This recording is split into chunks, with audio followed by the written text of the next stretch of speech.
Hi friends, welcome to Lakshmi maths. இன்னைக்கு என்ன பார்க்க போறோம்னா, இப்போ RRB NTPC undergraduate exam வந்து நடந்துட்டு இருக்கு. குரூப் டி எக்ஸாம் நம்ம எப்போ எக்ஸ்பெக்ட் பண்ணலாம் அப்படின்னா நவம்பரில் எக்ஸ்பெக்ட் பண்ணலாம்னு நான் உங்களுக்கு சொல்லியிருந்தேன். ஸோ குரூப் டி எக்ஸாம் வந்து இன்னுமே டிலே ஆகும். அதாவது டிசம்பர் டு ஜனவரிக்குள்ள குரூப் டி எக்ஸாம் வந்து இருக்கும். ஓகே, இன்னொரு 4 மாதம் வந்து தாராளமாக டைம் இருக்கு.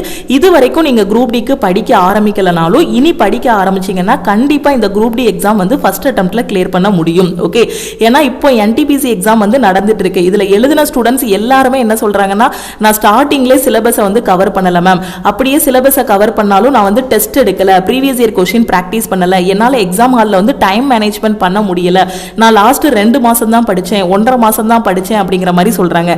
ஸோ அதனால நம்ம எழுதி முடிச்சுட்டு ரெக்ரெட் பண்றதுல எதுவுமே கிடையாது. ஓகேவா? அதனால இப்போ குரூப் டிங்கிறது ஒரு கோல்டன் ஆப்பர்ச்சுனிட்டி. இந்த 4 மாசத்தை கரெக்டாக யூட்டிலைஸ் பண்ணுங்க. நாளைக்கு நம்ம லக்ஷ்மி மேக்ஸ் ஆப்ல குரூப் டிக்கான பேட்ச் வந்து அகைன் நம்ம ஸ்டார்ட் பண்றோம். ஆல்ரெடி பார்த்தீங்கன்னா நம்ம ஒரு 6 பேட்ச் வந்து ஸ்டார்ட் பண்ணி அதில் 5 பேட்ச் வந்து கம்ப்ளீட் ஆகி இப்போ குரூப் டிக்கான ஃபைனல் செலெக்ஷன் பேட்ச் 2.0 வந்து போயிட்டு இருக்கு. ஸோ இப்போ அகைன் நாளைக்கு வந்து குரூப் டிக்கான ஒரு பேட்ச் வந்து நம்ம ஸ்டார்ட் பண்றோம். 4 மாசம் டைம் இருக்கிறதுனால. ஸோ இந்த 4 மாசத்தை கரெக்டாக யூட்டிலைஸ் பண்ணீங்கன்னா குரூப் டி எக்ஸாம் வந்து கிளியர் பண்ணிடலாம். சிங்கிள் எக்ஸாம் தான். அதே மாதிரி பேங்கிங்ல இருந்து பார்த்தீங்கன்னா எஸ்பிஐ கிளர்க்கு, ஐபிபிஎஸ் கிளர்க்குக்கான நோட்டிஃபிகேஷன் வந்திருக்கு.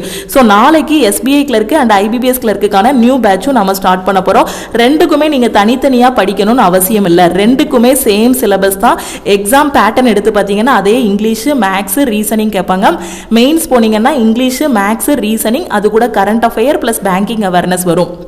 ஓகே, எஸ்பிஐ கிளர்க் எக்ஸாம் வந்து செப்டம்பர்ல நாம எக்ஸ்பெக்ட் பண்ணலாம். செப்டம்பர் 20, 21, 27, 28 இந்த டேட்ல வந்து எஸ்பிஐ கிளர்க் எக்ஸாம் வந்து எக்ஸ்பெக்ட் பண்ணலாம். நான் படிக்க ஆரம்பிச்ச 6 மாசத்துக்குள்ளேயே எனக்கு எக்ஸாம் எல்லாமே முடிஞ்சு நான் போஸ்டிங் வாங்கணும், ப்ராசஸ் எல்லாமே ரொம்ப ஸ்பீடா இருக்கணும்னு நினைக்கிற ஸ்டூடெண்ட் பேங்க் எக்ஸாம் வந்து நீங்க சூஸ் பண்ணலாம். ஏன்னா பேங்கிங் பொறுத்த வரைக்கும் ப்ராசஸ் வந்து ரொம்பவே ஸ்பீடா இருக்கும். நோட்டிபிகேஷன் பாருங்க இப்பதான் வந்திருக்கு. இப்பதான் ஸ்டூடெண்ட்ஸ் வந்து எஸ்பிஐ கிளர்க் வந்து அப்ளை பண்ணிட்டு இருக்காங்க. ஆனா எக்ஸாம் வந்து செப்டம்பர்னு சொல்லியிருக்காங்க. அடுத்து மெயின் எக்ஸாம் பாத்தீங்கன்னா நவம்பர் 15 and 16ல மெயின் எக்ஸாம் வந்து இருக்கும். ஓகே, அதே மாதிரி ஐபிபிஎஸ் கிளர்க்கோட பிரிலிம்ஸ் பாத்தீங்க அப்படின்னா அக்டோபர் 4, 5, 11 சொல்லியிருக்காங்க. மெயின் எக்ஸாம் பாத்தீங்கன்னா 29th நவம்பர்ல வந்து மெயின் எக்ஸாம் வந்து இருக்கும். ஓகே, பேங்கிங் பொறுத்த வரைக்கும் பாத்தீங்க அப்படின்னா உங்களுக்கு பிரிலிம்ஸ், மெயின்ஸ் இருக்கும். பிரிலிம்ஸ் கிளியர் பண்றது ரொம்ப ரொம்ப ஈஸி. இதுல இங்கிலீஷ், மேக்ஸ், ரீசனிங் வந்து நீங்க படிக்கணும். அதுலயும் பாத்தீங்கன்னா இங்க செட் கொஸ்டினா இருக்கும். ஓகே, பேங்கிங்ல என்ன பிளஸ் அப்படின்னு பாத்தீங்கன்னா நான் கிளியர் பண்ணது வந்து ஐபிபிஎஸ் கிளர்க் அண்ட் பிஓ தான் கிளியர் பண்ணேன். ஸோ இதுல வந்து என்ன பிளஸ் பிரிலிம்ஸ்ல அப்படின்னு பாத்தீங்கன்னா செட்டா நம்ம தூக்கிடலாம். இப்போ மேக்ஸ் இருக்குன்னு வச்சுக்கோங்களேன், டிஐல 5 மார்க், ரீசனிங் இருக்குன்னா பசில்ஸ் அண்ட் சீட்டிங் அரேஞ்ச்மெண்ட் நல்லா சால்வ் பண்ணிட்டாலே 20ல இருந்து 22 கொஸ்டின் வரைக்கும் ஆன்சர் பண்ணலாம். சிலது 5 கொஸ்டின் கேட்டிருப்பாங்க, சில பஸ்ல வந்து 6 கொஸ்டின் கேட்டிருப்பாங்க. இந்த மாதிரி செட்டா நம்ம எடுக்கணும். மேக்ஸ்ல சிம்பிளிஃபிகேஷன் செட்டா 10 கொஸ்டின் இல்லைன்னா 5 கொஸ்டின் கேட்டிருப்பான். இன்இக்வாலிட்டி செட்டா 4 இல்லைன்னா 5 கொஸ்டின் கேட்டிருப்பான். ஸோ இந்த மாதிரி செட்டா நம்ம படிச்சிட்டோம் அப்படின்னா பிரிலிம்ஸ் ஈஸியா கிளியர் பண்ணிடலாம். மெயின்ஸுக்கு வந்து வேற ஸ்ட்ராட்டஜி என்ன அப்படின்னு பாத்தீங்கன்னா, பிரிலிம்ஸ் பாஸ் பண்ணதுக்கு அப்புறம் மெயின்ஸ் படிக்க கூடாது. பிரிலிம்ஸுக்கு படிச்சுக்கிட்டு இருக்கும் போதே மெயின்ஸ் வந்து படிக்கணும். எப்படின்னா டெய்லி கரண்ட் அஃபேர் படிக்கணும். இப்போ உங்களுக்கு ஃபார் எக்ஸாம்பிள் எஸ்பிஐ கிளர்க் வந்து நவம்பர்ல இருக்கு. ஓகே, மெயின் எக்ஸாம் வந்து நவம்பர்ல இருக்கா, அப்போ எப்ப இருந்து நீங்க வந்து கரண்ட் அஃபேர் படிக்கணும்னா லாஸ்ட் 6 மாசத்தோட கரண்ட் அஃபேர், அந்த கரண்ட் அஃபேர்ல வரக்கூடிய பேங்கிங் அவேர்னஸ். ஓகேவா? ஏன்னா நிறைய பேங்க் பாத்தீங்கன்னா புதுசா ஏதாவது ஒரு கார்டு வந்து இது பண்ணிருப்பாங்க, இல்லைன்னா யாரு கூடயாவது ஒரு இது பண்ணிருப்பாங்க. ஓகே, எம்ஓயு ஏதாவது பண்ணிருப்பாங்க. ஸோ இந்த மாதிரி முக்கியமானது எல்லாமே படிக்கணும். அந்த பேங்கிங் அவேர்னஸ் பிளஸ் அந்த கரண்ட் அஃபேர்ல வரக்கூடிய ஸ்டாட்டிக் ஜிகே, இதை நீங்க வந்து டெய்லி பேசிஸ்ல கவர் பண்ணிட்டு வந்தீங்க அப்படின்னா கரண்ட் அஃபேர் வந்து ஈஸியா கவர் பண்ணிடலாம். ஏன்னா மெயினோட இது பாத்தீங்க அப்படின்னா பிரிலிம்ஸ் பேப்பருக்கும் மெயின்ஸ் பேப்பருக்கும் நிறைய வித்தியாசம் இருக்கும். ரெண்டுக்கும் சம்பந்தமே இருக்காதுன்னு சொல்லலாம். பிரிலிம்ஸ்ல இருக்க மேக்ஸ் வந்து ஈஸியா அடிக்க முடியும். ஃபுல் கொஸ்டின் 35 கொஸ்டினுமே அடிக்கிற மாதிரி இருக்கும். ஆனா மெயின்ஸ்ல பாத்தீங்க அப்படின்னா 10 மேக்ஸ் 15ல இருந்து 20 மேக்ஸ் அடிச்சாலே அது வந்து ஒரு பெரிய இது. 10 மேக்ஸ் கொஸ்டின் நம்ம தொட்டுட்டோம்னாலே மெயின்ஸ் வந்து சூப்பரா பண்ணிட்டோம் தான் அர்த்தம். ஓகே, அதே மாதிரி தான் ரீசனிங்கும். அப்போ மெயின்ஸ்ல எங்க ஸ்கோர் பண்ணணும் அப்படின்னா இங்கிலீஷ், கரண்ட் அஃபேர், ஐ மீன் ஜெனரல் அவேர்னஸ் இருக்கு பாத்தீங்களா, இதுல வந்து நீங்க என்னவா இருக்கணும், கிங்கா இருக்கணும். இந்த 2 இதுலயும் நாம வந்து நல்லா ஸ்கோர் பண்ணிட்டோம் அப்படின்னாலே நம்ம மெயின்ஸ் வந்து கிளியர் பண்ணிடலாம். ஓகே, நிறைய பேங்க் எக்ஸாம் எழுதுற ஸ்டூடெண்ட் கிளியர் பண்ணாததுக்கு காரணம் என்ன? சில பேர் பாத்தீங்கன்னா 6 மாசத்துல கிளியர் பண்ணிட்டு போயிருவாங்க, இல்லைன்னா 4 மாசத்துல பேங்க் எக்ஸாம் கிளியர் பண்ணிடுவாங்க. அதுவும் ஒரு எக்ஸாம் கிடையாது, இப்ப 2 எக்ஸாம் வந்திருக்கு பாத்தீங்களா. இதுலயே எஸ்பிஐ கிளர்க்கும் கிளியர் பண்ண முடியும், ஐபிபிஎஸ் கிளர்க்கும் கிளியர் பண்ண முடியும். ரெண்டுக்குமே சேம் சிலபஸ் தான். ஓகே, அந்த இங்கிலீஷும் ஜென்ரல் அவேர்னஸும் மெயின்ஸுக்கு நல்லா படிச்சிடணும்.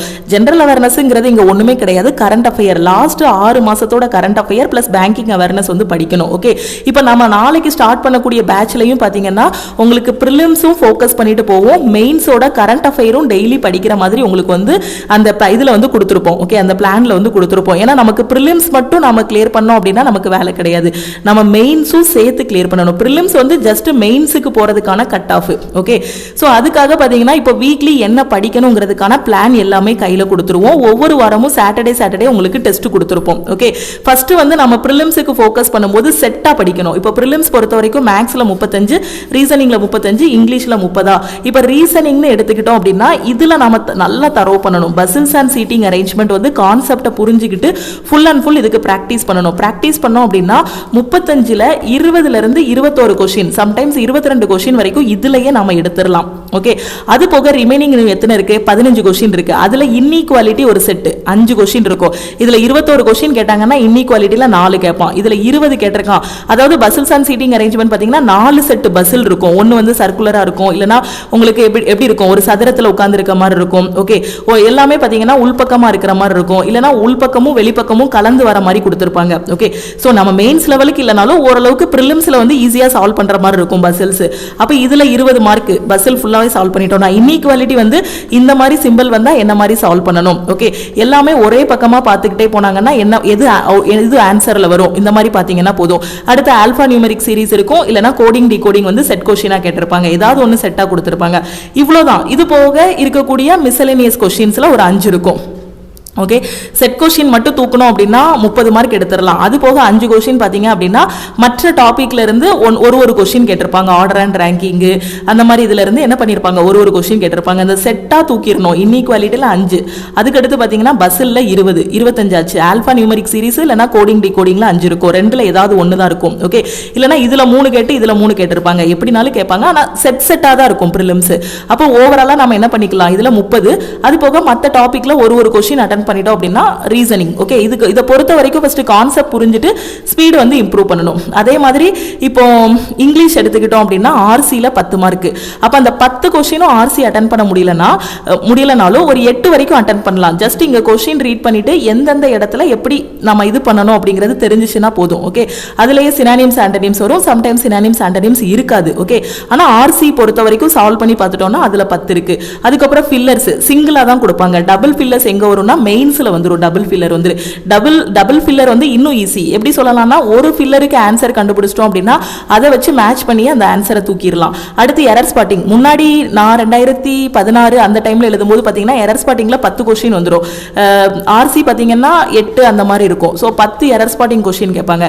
இப்போ எரர் ஸ்பாட்டிங் வந்து கம்மி பண்ணியிருக்காங்க, 4ல இருந்து 5 ஆயிருக்கு. ஜம்பிள்டு சென்டென்ஸ் பாத்தீங்கன்னா நான் எழுதும்போது கஷ்டமா இருந்துச்சு. ஜம்பிள்டு எப்படி இருக்கும்னா ஒரு பேராகிராஃப்ல 1 2 3 4 5 இருக்கும்.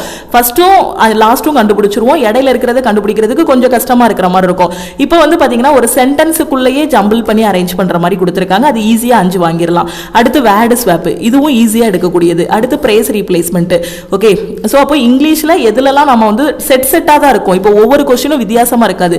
ஜம்பிள்டு பார்த்தோம்னா 5 எடுத்துடலாம், வேர்டு ஸ்வாப் 5, ஃபில்லர்ஸ் 5, ஆர்சி 10 இருக்கும். ஓகேவா, மேக்ஸ் எடுத்துக்கிட்டோம்னா டிஐ வந்து 5 கேட்கலாம், இல்லைனா 10 இருக்கும். சிம்பிளிஃபிகேஷன்ல 10ல இருந்து 12 இருக்கும். நம்பர் சீரிஸ் ஒரு 5 இருக்கும். அந்த 5 நம்பர் சீரிஸ்ல பாத்தீங்கன்னா 3 நம்பர் சீரிஸ் அடுத்தடுத்த நம்பருக்கு டிஃபரன்ஸ் எடுத்தாலே ஆன்சர் கண்டுபிடிச்சிடலாம். அது போக அரித்மெட்டிக்ல time and work, time and distance, number சிஸ்டம்னு இந்த டாபிக் எல்லாம் சேர்த்து 10ல இருந்து 12 கொஸ்டின் இருக்கும். ஓகே, ஸோ இப்போ நம்ம ஃபர்ஸ்ட் வந்து ப்ரிலிம்ஸும் பாஸ் பண்ணணும், அட் த சேம் டைம் மெயின்ஸுக்கான கரண்ட் அஃபேரும் சேர்த்து படிச்சு கொண்டு போகணும். ப்ரிலிம்ஸ் படிக்கும் போதே இங்கிலீஷை நல்லா ஸ்ட்ராங் பண்ணிக்கணும். ஓகே, இங்கிலீஷை நல்லா ஸ்ட்ராங் பண்ணிக்கணும், at the same time current அஃபேரும் டெய்லி படிக்கணும். இது ரெண்டையும் ரொம்ப நல்லா ஸ்ட்ராங் பண்ணிட்டோம் அப்படின்னா மெயின்ஸுக்கு ரொம்ப ஹெல்ப்ஃபுல்லா இருக்கும். ஏன்னா மெயின்ஸ்ல எல்லாராலையுமே மேக்ஸ் ரீசனிங்ல ஓரளவுக்கு தான் ஸ்கோர் பண்ண முடியும். ஓகே, ஃபுல் மார்க் அப்படிங்கிறது ரொம்ப ரேரா தான் எடுப்பாங்க. ஆனா பிரிலிம்ஸ்ல மேக்ஸ் ரீசனிங் ரொம்ப முக்கியம். ஓகேவா, இப்போ பிரிலிம்ஸுக்கு மேக்ஸ் ரீசனிங் எவ்வளோ படிக்கிறோமோ அந்த அளவுக்கு படிச்சுட்டு இங்கிலீஷும் கரண்ட் அஃபேரும் நல்லா ஸ்ட்ராங் பண்ணிக்கணும். ஓகே, பிரிலிம்ஸ் படிக்கும்போது அடுத்து பிரிலிம்ஸ் ரிசல்ட் வந்ததுக்கு அப்புறம் என்ன பண்ணணும், இந்த இங்கிலீஷும் ஜெனரல் அவேர்னஸும் ஸ்ட்ராங் பண்ணிட்டு மெயின்ஸ் லெவல்ல இருக்கக்கூடிய டிஐ, மெயின்ஸ் லெவல்ல இருக்கக்கூடிய பஸ்ஸில், இந்த மாதிரி மெயின்ஸ்லயும் சில செட் கொஸ்டின் இருக்கும். மெயின்ஸ் லெவல்ல வரக்கூடிய நம்பர் சீரிஸ் இதெல்லாம் செலக்டடா படிச்சோம் அப்படின்னா மெயின்ஸ்ல மேக்ஸ் ரீசனிங்ல ஓரளவுக்கு ஸ்கோர் பண்ணிடலாம். இது ரெண்டுலையும் நம்ம வந்து நல்லா ஸ்ட்ராங்கா இருந்துட்டோம் அப்படின்னா கரண்ட் அஃபேர்ல இருக்கக்கூடிய இதுலயும் நம்ம ஆன்சர் பண்ணிட்டோம். மேக்ஸிமம் நம்பர் ஆஃப் கொஸ்டின் ஒரு 90% கொஸ்டின் ஆன்சர் பண்ணிட்டோம். இங்கிலீஷும் ஓரளவுக்கு நல்லா பண்ணிட்டோம் அப்படின்னா ஈஸியா நம்ம வந்து உள்ள போயிடலாம். ஓகேவா? ஏன்னா நிறைய பேர் பண்ற தப்பு என்னன்னா பேங்க் எக்ஸாம்ல இங்கிலீஷும் கரண்ட் அஃபேரும் படிக்க மாட்டாங்க. ஆனா நீங்க இப்போ நம்ம பிளான்ல பாத்தீங்கன்னா இங்கிலீஷ் கரண்ட் அஃபேர் ரொம்ப நல்லா கொண்டு போற மாதிரி கொடுத்துருப்போம். கரண்ட் அஃபேர் ரொம்ப ரொம்ப இம்பார்ட்டன்ட். ஏன்னா இதுதான் நமக்கு கால்குலேஷன் இல்லாம ஆன்சர் பண்ணக்கூடியது, பார்த்த உடனே ஆன்சர் பண்ணக்கூடியது. ஓகே, ஸோ இப்போ நம்ம வந்து SBI கிளர்க்கு IBPS கிளர்க்கு இந்த ரெண்டு பேட்சுமே பார்த்தீங்கன்னா ஒரே மாதிரி தான் கொண்டு போவோம். ஸோ நாளையில இருந்து அந்த பேட்ச் வந்து ஸ்டார்ட் பண்றோம். நாளைக்கு பார்த்தீங்கன்னா குரூப் டியோட எக்ஸாம் வந்து டிலே ஆகிறதுனால குரூப் டிக்கான final batch plus IBPS and SBI கிளர்க்குக்கான பேட்ச் வந்து கொண்டு போக போறோம். ரெண்டுக்குமே வேற வேற சிலபஸ் கிடையாது. ஸோ ரெண்டுக்குமே அதே 6 மாசத்தோட கரண்ட் அஃபேர் தான் படிக்க போறீங்க. SBI படிச்சீங்கன்னா IBPSக்கு தனியா படிக்க வேண்டாம். IBPS பேங்க் எக்ஸாம்னாலே அதுதான், இவ்வளவுதான் சிலபஸ். ஓகேவா? ஸோ இதுல என்ன பண்ணுவோம்னா ஒவ்வொரு வாரமும் பிளான் வந்து கையில கொடுத்துருவோம். சாட்டர்டே உங்களுக்கு டெஸ்ட் இருக்கும். எல்லா சப்ஜெக்ட்டுமே கவர் பண்ணிடுவோம். பேங்கிங்க்கு English, maths, reasoning plus current affair, banking awareness வந்து கவர் பண்ணுவோம். கரண்ட் அஃபேருக்குள்ளேயே உங்களுக்கு பேங்கிங் அவேர்னஸ் வந்துடும். ஓகே, அதே இது இப்போ குரூப் டி பொறுத்த வரைக்கும் maths, reasoning, general awareness, science இதுலயும் உங்களுக்கு வீக்லி பிளான், வீக்லி டெஸ்ட் எல்லாமே கொடுத்துருவோம். அதே மாதிரி IB செக்யூரிட்டி அசிஸ்டன்ட், இது வந்து இப்போ நீங்க பேங்கிங் படிக்கிற student IB security assistant apply பண்றீங்க அப்படின்னா இதுக்கு தனியா படிக்க வேண்டாம். இது ரெண்டுக்குமே சேம் சிலபஸ் தான். எக்ஸ்ட்ரா ஜெனரல் அவேர்னஸ் மட்டும் படிக்கிற மாதிரி இருக்கும். ஓகே, அதே மாதிரி டெக்னீஷியன் கிரேட் 1க்கான நியூ பேட்ச், கிரேட் 3க்கான பேட்சும் நம்ம வந்து நாளையிலிருந்து ஸ்டார்ட் பண்ணுறோம். ஸோ நீங்கள் இன்னும் படிக்க ஆரம்பிக்கல, குரூப் டிக்கு படிக்க ஆரம்பிக்கல, இல்லை SBI கிளர்க்கு IBPS கிளர்க்கு நான் இன்னும் படிக்க ஆரம்பிக்கல, பேங்க் எக்ஸாம் நான் இது வரைக்கும் எழுதிட்டே இருக்கேன், என்னால் ப்ரிலிம்ஸ் கூட கிளியர் பண்ண முடியல, ப்ரிலிம்ஸ் கிளியர் பண்ணாலும் என்னால் மெயின்ஸ் கிளியர் பண்ண முடியல, இந்த டைம் நான் ஃபர்ஸ்ட் அட்டம்ப்ட்ல கிளியர் பண்ணணும்னு நினைக்கிற ஸ்டூடெண்ட் நம்ம நியூ பேட்ச்ல நீங்கள் வந்து ஜாயின் பண்ணிக்கலாம். ஓகேவா? ஸோ இந்த பேட்சஸ் எல்லாமே நம்ம ஆல் இன் ஒன் கோர்ஸில் தான் கொண்டு போயிட்டு இருக்கோம். இந்த ஒரு கோர்ஸ்ல எல்லா சென்ட்ரல் கவர்மெண்ட் எக்ஸாமும் ஃபர்ஸ்ட் அட்டம்ப்ட்ல கிளியர் பண்ற மாதிரி கிளாसेस எல்லாமே கொடுத்திருப்போம். 50க்கும் மேற்பட்ட சென்ட்ரல் கவர்மெண்ட் எக்ஸாம்ஸ் எல்லாமே ஒரே கோர்ஸ்ல உங்களுக்கு கவர் பண்ணிடுவோம். ஓகே, சோ இதோட ஃபீஸ் பாத்தீங்க அப்படின்னா 1999 உங்களுக்கு லைஃப் டைம் வேலிடிட்டி இருக்கும். அதே இது நீங்க 1 இயர் வேலிடிட்டில ஜாயின் பண்றீங்க, எனக்கு இந்த பேங்க் எக்ஸாம் மட்டும் போதும் மேம், இந்த SBI கிளர்க்கு எனக்கு ஓகே, நான் வேற எந்த எக்ஸாமும் ப்ரிப்பேர் பண்ணல, IBPS கிளர்க் மட்டும் தான் படிக்கிறேன், எனக்கு 1 இயர் வேலிடிட்டி போதும், எல்லா சப்ஜெக்ட்டும் கவர் ஆகணும், அது மாதிரி இந்த லாஸ்ட் 6 மந்த்ஸோட கரண்ட் அஃபேரும் கவர் ஆகணும், நான் 1 இயர்ல ஜாயின் பண்ணிக்கிறேங்கிற ஸ்டூடெண்ட் 1499 பே பண்ணி ஜாயின் பண்ணிக்கலாம். ஓகே, இதுதான் நம்ம டீமோட வாட்ஸ்அப் நம்பர். ஸோ இந்த நியூ பேட்ச்ல ஜாயின் பண்ணக்கூடிய ஸ்டூடெண்ட் இந்த நம்பரை லக்ஷ்மி மேக்ஸ்ன்னு சேவ் பண்ணிட்டு லைஃப் டைம் வேலிடிட்டியில ஜாயின் பண்ணா இந்த நம்பருக்கு ஐ வாண்ட் ஆல் இன் ஒன்னு மெசேஜ் பண்ணுங்க. மெசேஜ் பண்ணதும் உங்களுக்கு ஜிபே நம்பர் இல்லை அக்கௌண்ட் நம்பர் கொடுப்பாங்க. அதுக்கு 1999 பே பண்ணிட்டு பேமெண்ட்டோட ஸ்கிரீன்ஷாட் சென்ட் பண்ணீங்கன்னா பேக் எண்ட்ல இருந்து அக்சஸ் கொடுத்துருவாங்க. அதே இது 1 இயர் வேலிடிட்டியில ஜாயின் பண்றீங்க அப்படின்னா 1499 பே பண்ணிட்டு பேமெண்ட்டோட ஸ்கிரீன்ஷாட் சென்ட் பண்ணீங்க அப்படின்னா உங்களுக்கு அக்சஸ் கொடுத்துருவாங்க. அதுக்கப்புறம் நீங்க எந்த பேட்ச்ல இருக்கீங்களோ ஆல் இன் ஒன் கோர்ஸ்ல செப்பரேட்டா உங்களுக்கு கொடுத்துருவோம். அதுல இருக்கக்கூடிய வீக்லி பிளான் ஃபாலோ பண்ணிட்டு வீக்லி டெஸ்ட் வந்து நீங்க அட்டெண்ட் பண்ணலாம். அதே மாதிரி தான் இப்போ SBI அண்ட் IBPSக்கு பாத்தீங்கன்னா மேக்ஸ், ரீசனிங், இங்கிலீஷ் படிக்கும் போதே பேரலலா கரண்ட் அஃபேரும் வாரம் நீங்க முடிக்கிற மாதிரி இருக்கும். அந்த டெஸ்ட்ல உங்களுக்கு கரண்ட் அஃபேருக்கும் தனியா டெஸ்ட் வந்து கொடுத்துருவோம். ஏன்னா பேங்க் எக்ஸாம் பொறுத்த வரைக்கும் இப்போ ரயில்வே கம்பேர் பண்ணும்போது உங்களுக்கு ஜெனரல் அவேர்னஸ் ஈஸி தான், கரண்ட் அஃபேர் மட்டும் தான் படிக்க போறீங்க. கரண்ட் அஃபேர்ல வரக்கூடிய பேங்கிங் அவேர்னஸ், சில பேசிக் பேங்கிங் அவேர்னஸ் தெரிஞ்சாலே போதும். ஓகே, ஏன்னா பேங்க் எக்ஸாம் பொறுத்த வரைக்கும் இங்கிலீஷை பார்த்து பயப்படுற ஸ்டூடெண்ட் தான் என்ன பண்ணுவாங்க, ரொம்ப டிலே பண்ணுவாங்க பாஸ் பண்றதுக்கு. ஆனா பேங்க் எக்ஸாம் கிளியர் பண்றதுக்கு 6 மாசம் போதும். ஓகே, அதாவது 6 மாசம் மீன்ஸ் நீங்க இப்போ ஒரு பிகினரா உள்ள ஆரம்பிக்கீங்க அப்படின்னா கூட ஒரு 6 மாசம் கஷ்டப்பட்டு படிச்சா ஈஸியா கிளியர் பண்ணிடலாம். ஓகே, இப்போ உங்களுக்கு வந்து ஷார்ட் டைம் இருக்கு, 2 மாசம் தான் டைம் இருக்கு பேங்க் எக்ஸாமுக்கு. ஓகே, இந்த ஷார்ட் டைம்ல பாத்தீங்கன்னா பிரிலிம்ஸுக்கு என்னென்ன படிச்சா கிளியர் பண்ணலாம் அந்த மாதிரி தான் உங்களுக்கு பிளான்ல எல்லாமே கொடுத்துருப்போம். ஸோ பேசிக்ல இருந்து எல்லாமே உங்களுக்கு வந்து என்ன பண்ணிருப்போம், பெர்ஃபெக்டா கொடுத்துருப்போம். ஓகேவா? ஸோ இந்த பிளானை ஃபாலோ பண்ணாலே உங்களால எந்த எக்ஸாம்னாலும் கிளியர் பண்ண முடியும். நாளையில இருந்து நியூ பேட்ச் ஸ்டார்ட் பண்றோம். ஸோ இந்த நம்பருக்கு மறக்காம வாட்ஸ்அப்ல மெசேஜ் பண்ணுங்க. ஓகே, ஸோ நான் சொன்னதுதான், நான் ஸ்டார்ட் பண்ணது பாத்தீங்கன்னா ஜூன் 2016 ஸ்டார்ட் பண்ணது. பட் நான் சின்சியரா படிக்க ஆரம்பிச்சது பாத்தீங்க அப்படின்னா IBPS-ஓட கேலண்டர் ரிலீஸ் பண்ணதுக்கு அப்புறம் தான். ஃபர்ஸ்ட் 2 months வந்து ஜஸ்ட் ஒரு ஜாலியா சிலபஸ் முடிக்கும் போது படிச்சது. அதுக்கப்புறம் IBPS கேலண்டர் ரிலீஸ் பண்ணாங்க 2016.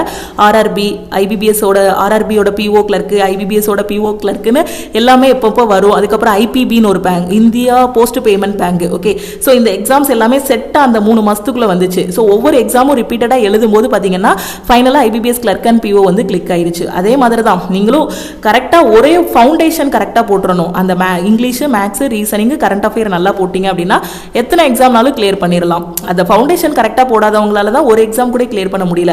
கரெக்டாக போட்டவங்கள நீங்கள் பாருங்கள், பேங்க் எக்ஸாமே 2 பிஓவும் கிளியர் பண்ணுவாங்க, கிளர்க்கும் கிளியர் பண்ணுவாங்க. அப்படி இல்லைனா ஐபிபிஎஸும் கிளியர் பண்ணுவாங்க, எஸ்பிஐயும் கிளியர் பண்ணுவாங்க. அதே மாதிரி தான் ரயில்வேலையும் ஃபவுண்டேஷன் கரெக்டாக போட்டிங்கன்னா குரூப் டியும் கிளியர் பண்ணலாம், என்டிபிசியும் கிளியர் பண்ணலாம். ஓகேவா? ஸோ எல்லாத்தையும் கரெக்டாக ஃபாலோ பண்ணுங்கள். நீங்கள் ஒரு பிகினராக இருக்கீங்க அப்படின்னா இப்போவே நம்ம ஆல் இன் ஒன் கோர்ஸில் ஜாயின் பண்ணிவிட்டு உங்களோட ப்ரிப்பரேஷன் ஸ்டார்ட் பண்ணுங்கள். ஓகே, ஸோ இதை மட்டும் ஃபாலோ பண்ணாலே போதுமானது. உங்கள் வீடு தான் கோச்சிங் சென்டர். உங்கள் கையில் இருக்கக்கூடிய மொபைல் ஃபோன், லேப்டாப்பை நல்ல விதமாக பயன்படுத்துங்க. எல்லாமே உங்களுக்கு ஆல் இன் ஒன் கோர்ஸில் பெர்ஃபெக்டாக கொடுத்துட்டோம். ஒரு வாட்ஸ்அப் குரூப்பும் கொடுத்துருவோம். டவுட் கிளாரிஃபை பண்ணுறதுக்கு வாட்ஸ்அப் குரூப் எல்லாமே ப்ரொவைட் பண்ணிடுவோம். ஓகேவா? ஸோ வேறு எதுவும் டவுட் இருக்குன்னா இந்த நம்பருக்கு வாட்ஸ்அப் பண்ணுங்கள். ஜாயின் பண்ணக்கூடிய ஸ்டூடெண்ட்டு இமீடியட்டாக ஜாயின் பண்ணிவிட்டு ப்ரிப்பரேஷன் ஸ்டார்ட் பண்ணுங்கள். பேங்க் எக்ஸாமுக்கு 2 மாதம் தான் டைம் இருக்குது. குரூப் டிக்கு 4 மாதம் தான் டைம் இருக்குது. ஐபி செக்யூரிட்டி அசிஸ்டண்ட்டுக்கும் 2 மாதம் தான் டைம் இருக்குது. அடுத்தடுத்து எக்ஸாம்ஸ் இருக்குது. முடிஞ்ச அளவுக்கு குயிக்காக ஜாயின் பண்ணிக்கோங்க. ஓகே, அது மாதிரி நம்ம டெலகிராம் குரூப், டெலகிராம் சேனலில் இன்னும் ஜாயின் பண்ணல அப்படின்னா டெலகிராம் குரூப் அண்ட் சேனல்லையும் ஜாயின் பண்ணிக்கோங்க. இன்ஸ்டாகிராம்லையும் லக்ஷ்மி மேக்ஸை ஃபாலோ பண்ணிக்கோங்க. தேங்க்யூ.